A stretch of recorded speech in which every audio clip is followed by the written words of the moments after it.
ជំរាបសួរបងប្អូននៅក្នុងសេចក្តីស្រឡាញ់នៃព្រះអង្គចាស់ព្រះយេស៊ូវគ្រីស្ទសូមបងប្អូនប្រកបដោយព្រះគុណតាមរយៈការសេចក្តីគិតព្រះបន្ទូលនៅថ្ងៃនេះនៅក្នុងយ៉ាកុបជំពូក1ខ15ពេលវេលាបានសម្រេចហើយនគរព្រះជិតដល់ដូច្នេះជួបប្រែចិត្តហើយជឿដំណឹងល្អចុះនៅខណៈពេលដែលអ៊ីស្រាអែលពួកគេកំពុងតែរងចាំព្រះមេស៊ីព្រះយេស៊ូវបានប្រកាសថាពេលវេលាបានសម្រេចហើយគឺព្រះអង្គនឹងហើយដែលជាព្រះមេស៊ីដែលពួកអ៊ីស្រាអែលកំពុងតែរងចាំប៉ុន្តែភ្នែករបស់អ៊ីស្រាអែលពួកគេមិនអាចនឹងមើលឃើញថាព្រះយេស៊ូវជាព្រះមេស៊ីឡើយដោយសារតែចិត្តរបស់ពួកគេរំពឹងគិតចង់បានព្រះមេស៊ីទៅតាមបំណងប្រាថ្នាខាងសាច់ឈាមរបស់ពួកគេចង់បានព្រះមេស៊ីបែបជាព្រះដែលបំពេញតាមសេចក្តីដែលពួកគេប្រាថ្នាចង់បានតែព្រះអង្គចាស់ដែលជាព្រះមេស៊ីដែលបានយាងមក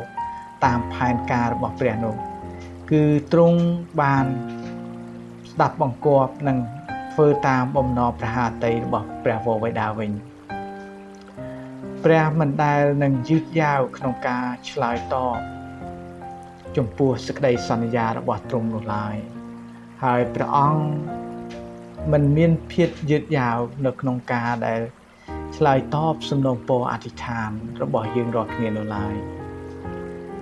តែទ្រង់នឹងឆ្លើយតបតាមពេលវេលាដែលល្អឥតខ្ចោះរបស់ទ្រង់បងប្អូនហើយទ្រង់សម្រេចអ្វីមួយទៅតាមពេលវេលាដ៏ល្អឥតខ្ចោះរបស់ទ្រង់តែតាមប្រតិទិនរបស់ទ្រង់មិនមែនតាមប្រតិទិនរបស់មនុស្សនោះឡើយហើយព្រះយេស៊ូវបានប្រកាសថានគរព្រះដល់ហើយវត្តមានរបស់ព្រះយេស៊ូវគ្រីស្ទគឺជាវត្តមាននៃនគររបស់ព្រះគឺជាវត្តមាននៃនគរឋានសួគ៌ដូច្នេះវត្តមានរបស់ទ្រង់គង់នៅជាមួយអ្នកណាអ្នកនោះនឹងមានបទពិសោធន៍នៃនគរឋានសួគ៌យើងអាចមានបទពិសោធន៍នៃនគររបស់ព្រះឬក៏នគរឋានសួគ៌តាមរយៈការអធិដ្ឋានតាមរយៈការថ្វាយបង្គំតាមរយៈការស្ដាប់បង្គាប់យើងអាចសួរដល់ខ្លួនឯងថាតើខ្ញុំកំពុងតែរស់នៅក្នុងនាមជារាស្ត្រនៃនគរឋានសួគ៌ដែរឬទេ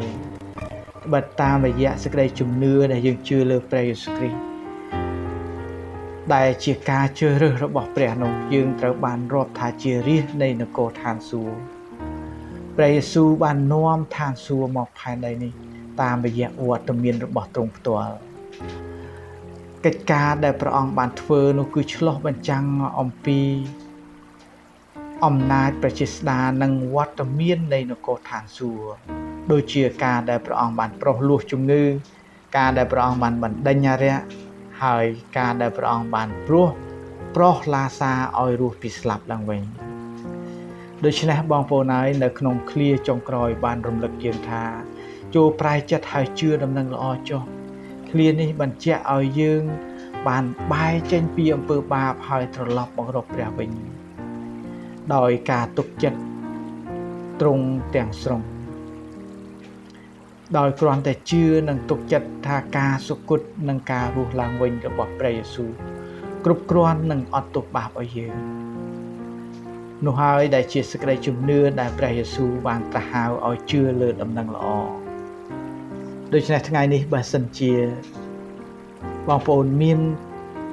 មន្ទិលអ្វីបើសិនជាបងប្អូនមានអ្វីដែលត្រូវសារភាពចំពោះព្រះអង្គមានអ្វីដែលត្រូវលន់តួមានអ្វីដែលត្រូវប្រែចិត្តចូលទូលថ្វាយដល់ព្រះដោយអស់ពីចិត្តព្រះអង្គនឹងអត់ទោសបាបព្រះអង្គនឹងប្រទាននៅសេចក្តីអំណរនិងការផ្សះផ្សាជាមួយនឹងទ្រង់ឡើងវិញព្រះអង្គចាស់យេស៊ូវគុណអរព្រះគុណដល់ទ្រង់ដែលទ្រង់បាននាំនគរព្រះមកចិត្តយើងខ្ញុំបង្កើយអរព្រះគុណដល់ទ្រង់គឺវត្តមានរបស់ទ្រង់ដែលជាវត្តមាននៃនគររបស់ព្រះគឺជាវត្តមាននៃនគរឋានសួគ៌អរព្រគុណទ្រង់សម្រាប់សេចក្តីសង្គ្រោះសេចក្តីសុខសាន្តនិង សេចក្តីអំណរដែលយើងខ្ញុំមានជារៀងរាល់ថ្ងៃនេះហើយដែលជាការដែលយើងខ្ញុំអាចនឹងភ្លក់អំពីរសជាតិនៃនគរឋានសួគ៌សេចក្តីអំណរដែលលោកីមិនអាចផ្ដល់បានសេចក្តីសុខសាន្តដែលលោកីមិនអាចផ្ដល់បាននោះហើយគឺជារសជាតិនៃនគរឋានសួគ៌ដែលមានទ្រង់គង់នៅជាអធិបតីនៅក្នុងជីវិតរបស់យើងខ្ញុំសូមដឹកនាំយើងខ្ញុំព្រះម្ចាស់បើសិនចិត្តគំនិតយើងខ្ញុំបានប្រព្រឹត្តអ្វីមួយដែលមិនគួរប្រហាតីដល់ទ្រង់សូមទ្រង់បានអត់ទោសហើយសូមទ្រង់បានផ្ដល់នៅទំនុកចិត្តហើយព្រះវិញ្ញាណបានដឹកនាំយើងខ្ញុំនៅក្នុងការដែលលន់តួក្នុងការដែលប្រែចិត្តឡើងវិញទូលបង្គំយើងខ្ញុំអរព្រគុណទ្រង់ទូលថ្វាយក្នុងព្រះនាមព្រះយេស៊ូវគ្រីស្ទអាមែន